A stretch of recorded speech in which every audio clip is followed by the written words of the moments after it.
thank you both for coming. Why don't we start with introductions? Hi, my name is Csilla Dalton. I'm originally from Hungary, where I worked in the media industry for a long, long time, apart from a small stint in London, UK. And now I live in Switzerland, and I work from here. It's just such a special episode because we have an intergenerational VFX situation here. So, Zsófi, why don't you tell us about yourself? I'm Zsófi Dalton. Surprise, surprise. I'm also from Hungary. I am more unique because my dad is English, so I'm half and half in that sense. But I was born and raised in Hungary. I do live in Vienna now, in Austria, with my family. And yeah, my mom got me into this crazy industry. And That's me, the mom. Yes, sorry. That would be Csilla, my mom. Got me into this crazy industry. But I'm very glad she did. Csilla, what transpired in your youth to make you pursue a career in film? Back in Hungary, when I was very young, we only had, we didn't have TV on Mondays, and then the rest of the week we had only like from 6 o'clock to 10 o'clock. So, and it was quite limited. And then whenever I saw a really nice movie like a Fellini or Pasolini or Truffaut, maybe some people remember that, I was always, oh, it's magic. Oh, I want to do that. So ever since I was a little kid, I always wanted to make movies. And that's, that was always my goal. So it was a clear path for me. And how many children do you have? I have 2 children, Zsófi and Amy, who lives in the UK. It's not that easy in the movie industry to raise kids, but thanks to their father, he took most of the burden. Time-wise, because I couldn't have done it without him. All the crazy hours, the 12, 14 hours, any time of the day. But I also stayed home with them in the first 4 years because I wanted to enjoy that. And now I'm really happy I did, because your kids are only kids once in your lifetime, but with work you can do work anytime. So I thought that was very important. Yeah, I agree. I have 3 myself, as you may remember. But 3 boys. Tough. Yeah. Oh, 3 boys. gosh. Oh my God. It's a lot. It's a lot. How old are they? They're 10, 8, and almost 6. Yeah, they're Very energetic. Yeah, they have so much energy. Some days I just don't know how to deal with it all. How do you do that? I mean, yeah, you are working hard. as a VFX producer and 3 kids, Yes, 3 boys. 3 boys. Yeah. Well, my husband is an engineer, and he has more normal hours, and also he has the same level of energy as they do. So, Wow. Okay. yeah, like you said, I couldn't have done it. I'm from a single parent family, and I don't know how my mom did it, honestly. But anyway, here we are. Zsófi, you have... Oh, sorry, go ahead. She's just learning. Okay. I am absolutely learning this curve of parenthood. I have 2 kids. I have a 3-year-old girl, Josephine, and a 6-week-old boy, Oh, Alfred. jeez. Wow. Wow. Yeah, 6 weeks. Congratulations. Yeah. Thank you. Yeah, Wow, my that's wife did most of the heavy lifting. well, all the heavy lifting. Um, but yeah, oh my God. I forgot Well, I yeah, forgot what the newborn sleepless nights are, you know. You yeah. kind of forget that. Um, Yeah. Plus, I was lucky because my parents were around, but with Zsófi, yeah, I I You learned that guys the are other far hard way. apart. Yeah, yeah. Yeah, my dad's in mm, the UK and my mom's in Switzerland. So it's I mean they do visit often as much as they can, but they're both still working.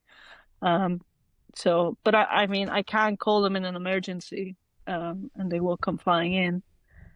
But still, it's I can't call them like, hey, I'm stuck in a meeting. Can you go pick them up from school or whatever? mm, Or yeah, whatever it is with them, we just have to figure it out with my wife. Yeah. mm, Well, it's like the one good thing about COVID was learning how to work from home. And I think that, that really helped a lot because when that whole thing started, my youngest was 3 months old. So, and then when I came back from maternity leave, he was about a year old and the whole world had changed. And I was like, oh, how do I work from home? Like, I was just like, I had to relearn how to do my entire job again but from home. And I was like, okay, you know what? This is one silver lining of this whole thing is that I can actually work from home.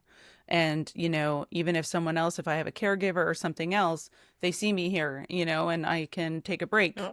and go and have a snack with them, meal with them. And then as soon as I'm done, it's like I'm here. I'm not like driving for an hour. Of course, that falls apart when you go to set, which I do also. But, for the post part and for like some of the pre production stuff, a lot of it can be done from home. So, what a blessing. Like I was really thankful for that part of it. So, Yes, I think I'm lucky enough to have kids and have work in this co post-COVID era, let's say, of working from home. Because I also used to work on set. That's how I got into the industry. I got myself well, with the help of my mom. Funny enough, um, I got a VFX PA position, and then from there on, I just went from the next show to the next show to the next show. And then I at some point got into VFX coordination post, and that was a completely remote setup. So absolutely 100% work from home, um, which I don't think it would have happened pre-COVID. yeah, for sure So not. I'm really really lucky now because basically what I need is my laptop and my phone, and I can work from anywhere, and that's why I can hop on the plane in emergency and go and help out and continue work there. So that is really really a huge blessing. It's it 100%. uh, Speaking of technology, I mean, it's so tough that, the conversations are not so nuanced anymore because, technology is great. Like we're using it right now. We're in three very different cities across the world. I mean, you guys are both in Europe, but still far apart. I'm in Canada. Obviously, this post-COVID technology is great. There's a downside to it also because of this AI age. We have been, as like visual effects professionals, we have been looped in with that for some reason. And I don't think AI is a bad thing, but I don't think we should rely on it. I don't think it should replace people. I think it maybe, if anything, it's like icing on the cake, or it's like helping us do things that we weren't able to do before. What are your thoughts on being like confused with AI as a person? um, yeah, I agree with your statement of it's a good thing, but it shouldn't take creative work away. It should be used as a tool and not a replacement. I mean, it's still quite new. I think it's still crawling into every software, every everyday life. I personally don't use it much, but I'm sure that will change once I get more comfortable. Or you could use it as a basis of a very quick mock-up of something like, hey, this was my idea, this was in my brain. I told AI what it could look like, and then we hand it over to actual humans and creative personnel and the artist to make it look real in some case. I 100% agree. As a technical tool is great, but it really simplifies things, and it generates words and images based on what it was taught, and I feel it can't think outside of the box. It simplifies things, and it always comes back with somehow with a very similar wording or images. So you really need the human touch and creativity to help it further to get the actual picture what you had in mind and not AI had in mind. Like, people mix up CGI with AI, but again, people mix up VFX with special effects every single day. When I used to be on set and people ask, hey, what does VFX do? And I always say, SFX you can touch physically, VFX you can't touch physically. And that was very simple. And from that onwards, everyone understood what VFX does. And I haven't figured out the CGI AI simplification, but if you do, please let me know. I used to tell people when they ask, I said, I work in VFX, and they say, oh, what is that? And then I say, the things you see on TV that can't be real, that's us. Then I have to start explaining the monsters, the jumping from Mount Everest to New York and things like that. And then they understand. But the difference between, CGI and AI, that's a much tougher question. Yeah, I mean, it's for the average person. I mean, for us, we know it's like human hands versus non-human hands, or like, I don't know, does AI have hands? Right? But like it's hard to just say, and that's why I wanted to start this podcast, because it's like, okay, so AI is non-human and we are human. That's the difference. You can't replace the human soul, no matter how deep you go or how, meta, the meta humans that are coming out and all that stuff. Like, none of it's going to replace the soul. So, but it's very hard to put that into words for, say, someone who's not in the industry, or, someone who just wants to use ChatGPT for everything, or just wants their thing, their movie made. And they'll just put their movie in a prompt and out it comes. And then, of course, the average person is just going to post that and not think too much about it. So, and we're at the precipice of that right now. And, I think that's why all of us, I don't know, I can't speak for the two of you, but almost everyone that I've spoken to is going through a bit of an existential crisis, because, where's film going to be? I mean, never mind visual effects for a minute, but what about film in general? Where's that going to be in 5 years? I mean, some people say it's, like the difference between silent films and talkies. Overnight, a bunch of people lost their jobs and careers were ended. And, the whole thing was just like a reversal, like a total upheaval of the industry. That may be the case. I don't know. I'm trying to stay positive, because what I've learned, because I'm also in a screenwriting group, and there's a lot of positive energy coming from the screenwriting group, because the industry is now saying, wait a minute, we really want independent voices. Like, we really want human voices and human stories. They're called spec scripts, which are, not commissioned by anybody, but just ideas from a single writer with a great idea. And that hasn't happened in like almost a decade. So that's coming back now. So maybe maybe this whole AI thing is good news for us and for storytellers and, people, artists in general, because, people want to hear from people. And they want things made by people. Yeah, at the Yeah. same time, I heard and I was shocked. I can't remember the number now, but there are so many books written by AI. Uh-huh. It's churning it out day by day. I don't know, 1,000 a day, and many get online and published, and now I think you have to say, in the front or cover or somewhere that it's written by AI, but it's just churning it out day and night. It's scary, and Yeah. what is also scary is that people can't make a difference between real life and AI created images. Yeah. And that also worries me. Yeah, it is worrying. Sorry to be a bit downer. No, I mean, it's absolutely true. We're heading into a great unknown. One of the reasons why I woke up one day, like just very recently, the same day that I emailed you, and I was like, we just need to talk to each other. I've never been on camera in my life, but for me, I just wanted to talk to people and, VFX people, especially because I want people to know that we're people.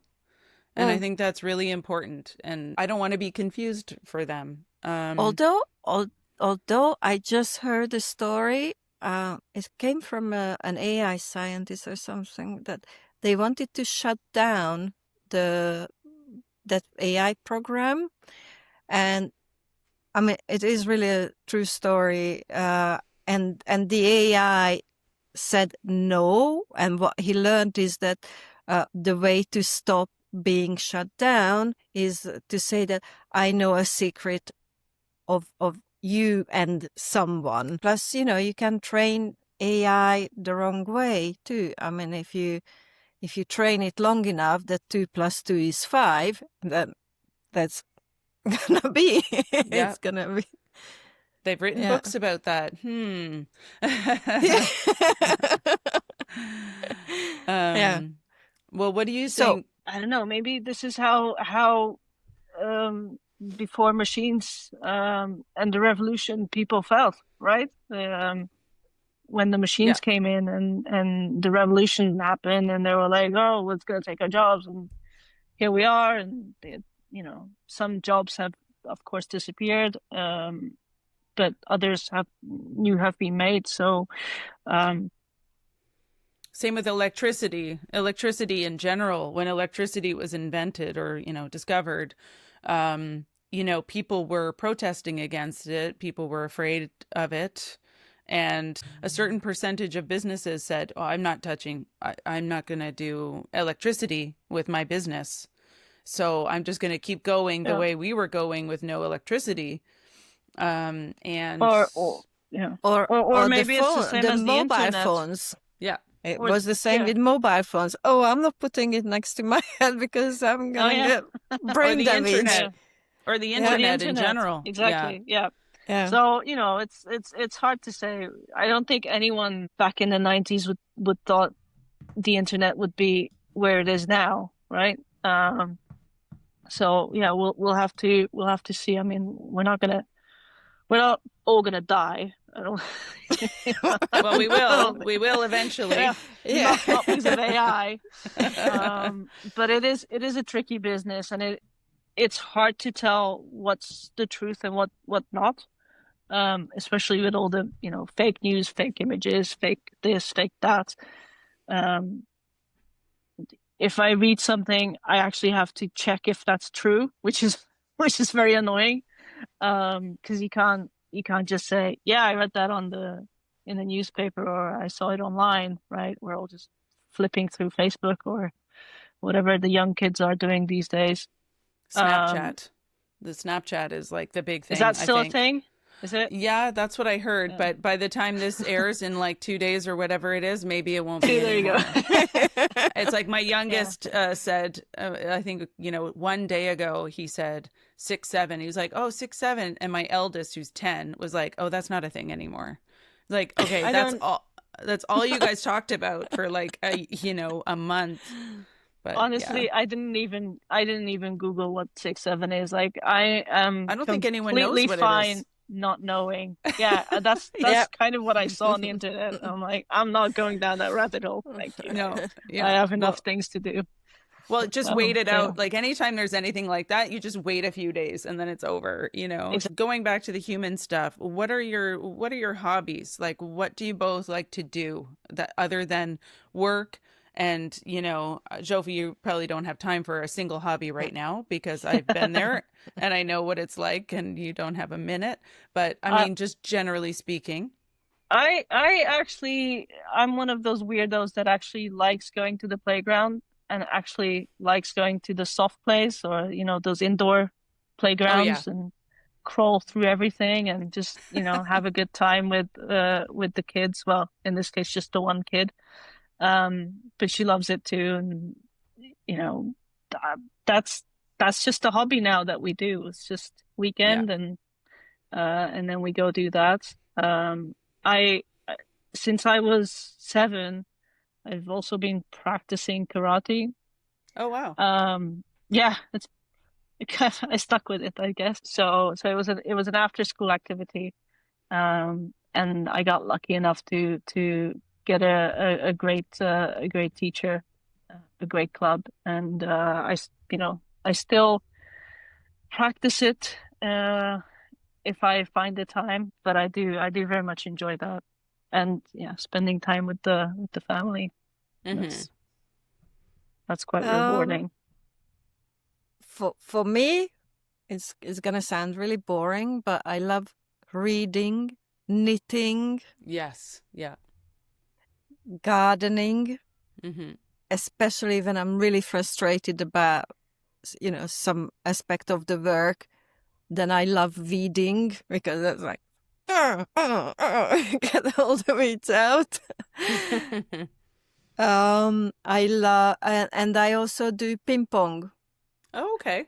which is really good because it really takes all your thoughts out, because you have to focus so much and jump around, and I heard that's so really good for your brain. They rated it the top brain protector of all the mm, hobbies and all the sports. okay, I So, didn't I didn't know that, but I can imagine because you constantly have to focus and estimate hmm where the ball comes, and then do the right, see what the other is doing. I can imagine it's a constant combination, and yeah. okay. My middle son in particular really likes it. He really likes, seeing the physics of it all. Like he's a bit of beautiful mind in that way. So they say the days are long, but the years are short. It's so true. It's Yeah, Yeah, like, that is true. yeah, yeah. every day you're like, how did I get through this day? Like some days are obviously tough and other days you kind of breeze through a little bit. But yeah, a couple days ago I had one of those days and my husband was away for business and I literally just at the end of the day went, "Oh my God, it's the end. The day is done. How did I do it? I don't know.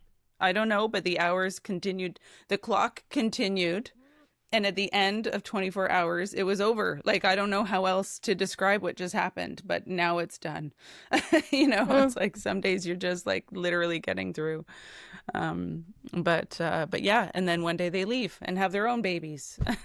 Yeah, and then you cease to exist. I remember when No. I no, no, really, when I gave birth to my kids, all attention was on my kids, and I just ceased to. I was like a plant in the room or something. That's true. Yeah. Especially when you're recovering from childbirth and it's like, oh my God, I just need a nap, a soup, a tea, like I need some self-care. I need something. And they're like, "Oh my God," they just run straight past you to the baby Yep. like, "Oh." Yeah. Like, "Oh, okay." Yeah, But some PTSD here, but yes. Yeah, I don't know if it goes away, honestly. Speaking of kids and stuff, what are your thoughts for the future? Forget about AI for a minute, but just like the future in general. Do you have any advice for young ones or, maybe people coming up through the industry or Any thoughts for the future? Find a partner that's not in the film industry. Yeah, become a That's how you survive. carpenter. Become a carpenter. Yeah, good one. If Yes. you're in the industry, do not find your partner in the industry. Yeah, something you can touch, right? If you're in the film industry, or you're, it would be helpful to have a partner who does either a trade or something tangible, or a doctor, or, something where it's like not that. It's like diversify, like they say when you invest, diversify. Yeah, definitely. Hopefully this does not cause any breakups. If you're already in it to win it, then don't listen to us at all. We don't know.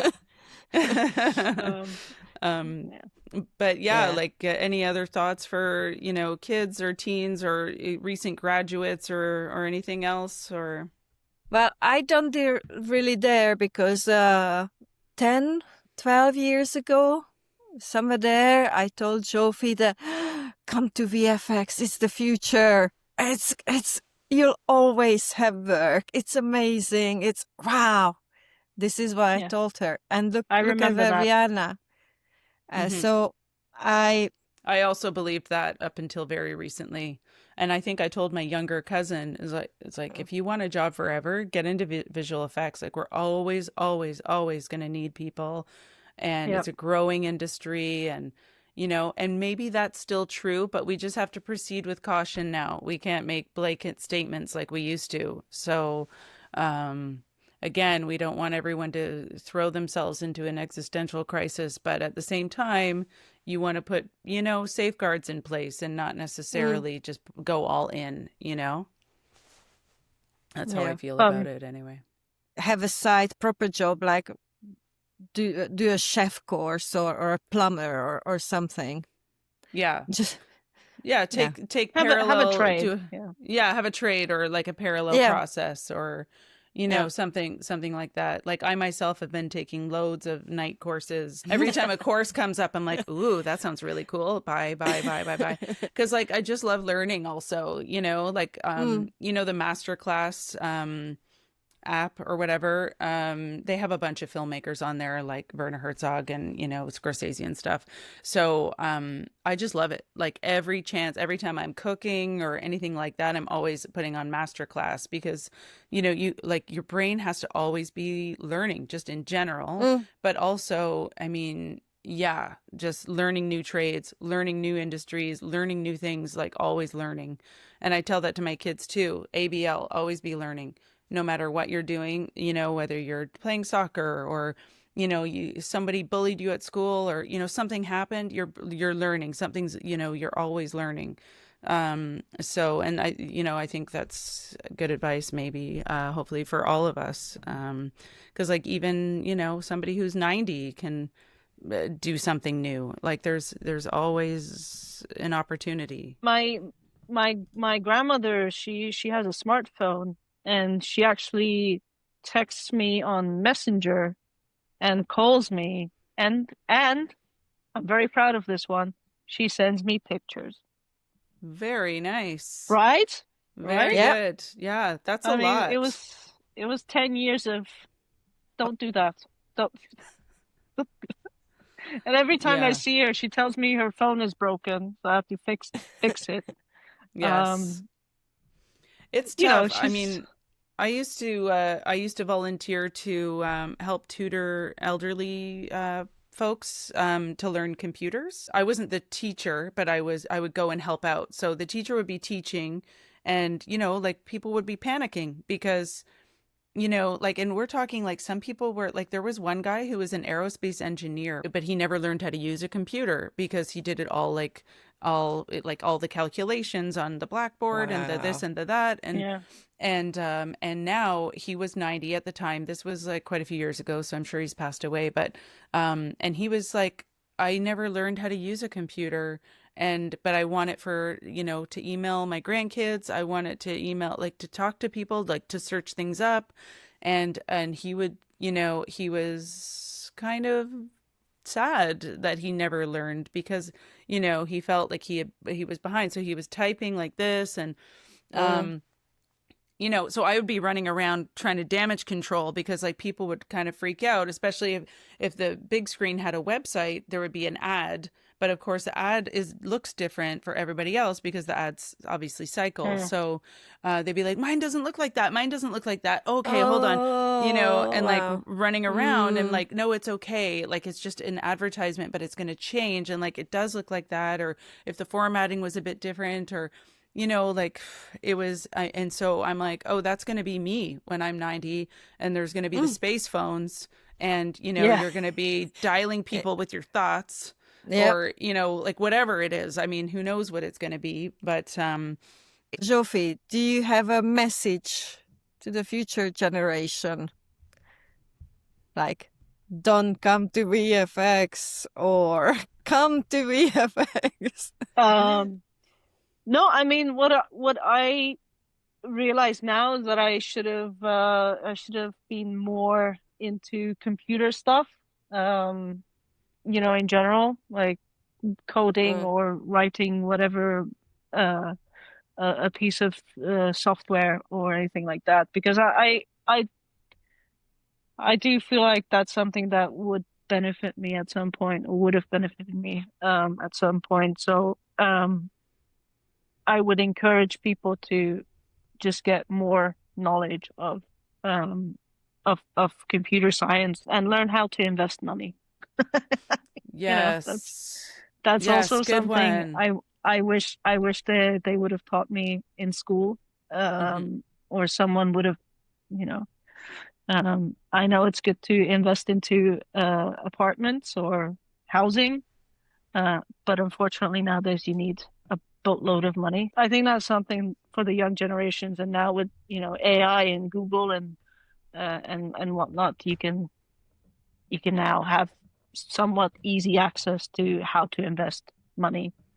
Because if you start Yeah, young, if you you start know, young and start small, yeah. it can pile up. Yeah.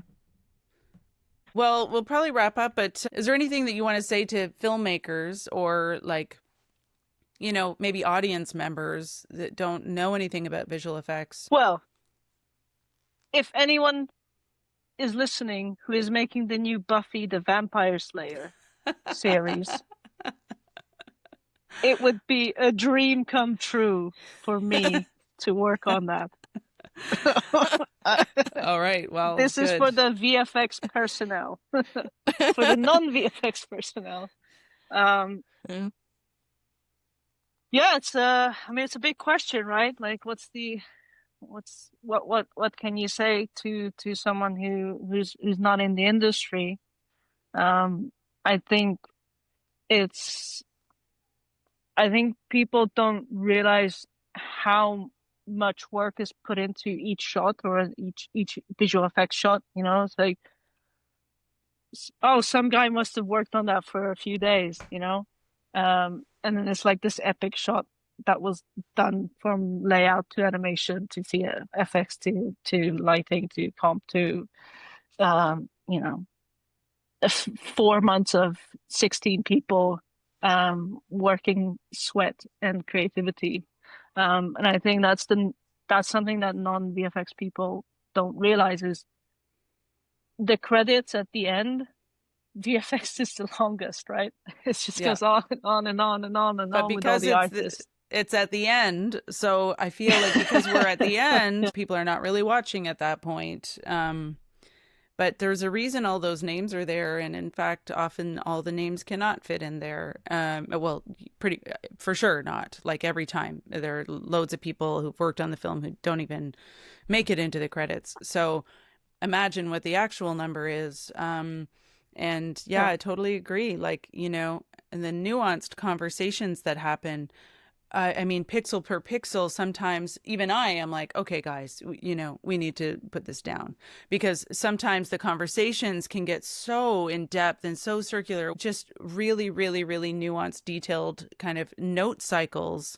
And, you know, and for sure people don't realize what goes into that and like all the conversations and like you say all the hours and as VFX personnel and artists are doing that, they are not with their families or they're not doing their hobbies, they're not, you know, maybe doing some other things that they want to be doing. They do it because it's a passion, and I think we're all into this business because we love film. I mean, honestly, I feel a bit that we haven't been optimistic enough. So I just really want to tell them that don't worry, just dream whatever you want and dream big, and then see what comes out of it. That's my best advice. Just go for it. Yeah. That's what she told me. I know. It sounds like world peace, but it's true. Go for it, but also take night classes for some other, industry. Yeah. Yes, she also when I said, obviously there was a point after high school where I said, nah, I think I'll just take a year off, or I just want to work, because as a teenager, as a young adult, having money is the coolest thing, right? And I was like, I just want to work.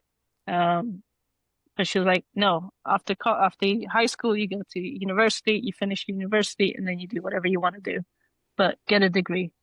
But I think it would have been a trade or a degree or whatever. But I think it's important that you get something after high school, get a trade or a degree of some sort, and just take it from there. But yeah. Well, yeah, it's like the new version of trust but verify. Follow your dreams. And also, do other things to keep yourself admissible to different industries. Keep some doors open. But yeah. Absolutely. Okay, well, thank you so much for being here. I know it's all outside of our comfort zone a little bit. And, mine included, obviously. So I really appreciate it. And I just want to thank you say very much. A huge thanks. Yeah. Well, yeah. Thank you very much for having thank us. you for and for thinking this podcast, because I think it's really cool or sweet or lovely or amazing. I don't even know what word to say, but it's really nice. Yeah. It's really nice to show the human side of this business. Of people who work. So I really appreciate you doing this. Thank you. Okay, well, thanks again, and we'll talk soon.